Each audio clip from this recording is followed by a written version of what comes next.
The rice tariffication law has ultimately led to a huge surplus or overstock of imported rice of roughly 68% of the needed volume. Hence, to stop the tide of imported rice flooding the country's granaries and warehouses and keep the local rice farming industry afloat, a sizable tariff increase is in order, as summed up in this report from PTV's Clazel Pardilia. The Department of Agriculture or DA frankly admitted there is an oversupply of imported rice amid the implementation of Rice Tariffication Law or RTL. Sir, may oversupply po ng imported rice? That's what we are saying. Sa pananaw ng kagawaran ng pagsasaka ay nasobrahan na yung level volume ng ating requirement.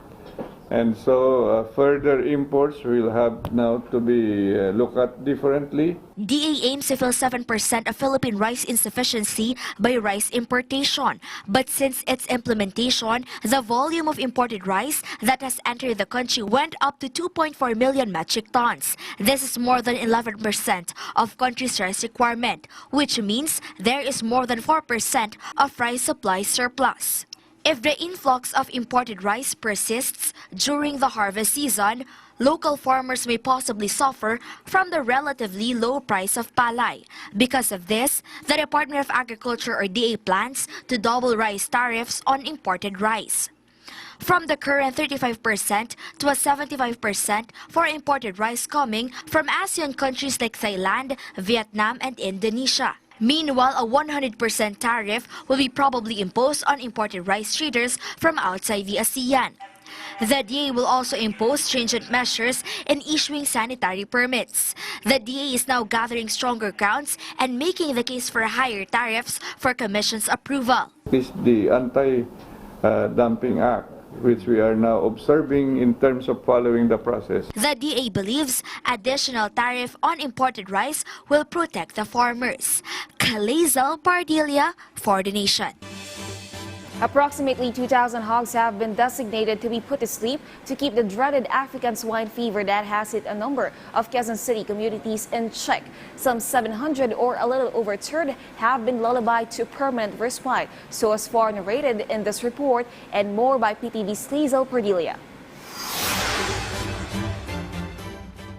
More than 700 pigs have now been called in Barangay Bagong Silangan and Payatas in Quezon City to prevent the spread of African swine fever or ASF virus. The Department of Agriculture said additional areas were identified in the ASF outbreak. Agriculture Secretary William Dar did not disclose the exact places. 12 areas are now declared under the ASF pandemic in the Calabarzon and National Capital regions. Some areas in Central Luzon are now under observation. To control the spread of disease, efforts to call the infected pigs have been doubled. As of today, would now reach about 15,000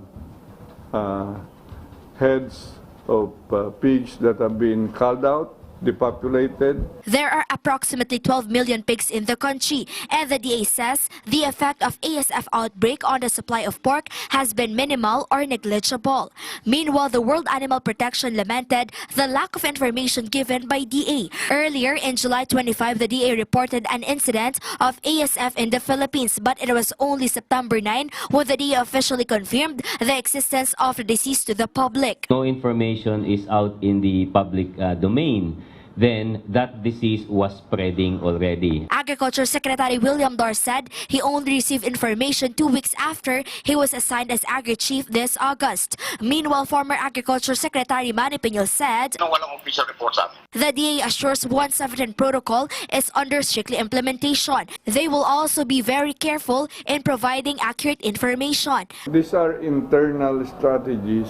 We tell the world that we have been affected, yes, but we don't tell exactly initially where these are so that we can do the work. It is a mechanism so that the pathogens or viruses from these affected areas will not be transferred. In the end, the agency urged the public to stop dumping carcasses or dead animals into rivers or nearby waterways and cooperate with the DA. Clazel Pardilia for the Nation.